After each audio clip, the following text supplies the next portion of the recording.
Mangutana sa tuang follower nga si Higalang Rumsky.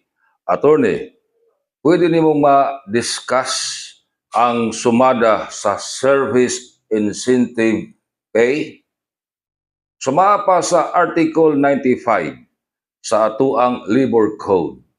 Kadtong trabahante nga nakaserbisyo na labing minus usa ka tuig ngadto sa iyahang employer, dunay gitawag og service incentive leave. 5 ka adlaw matag tuig.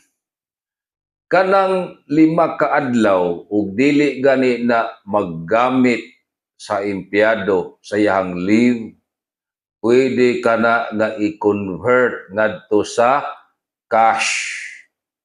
Pwedeng bayran sa employer kung dili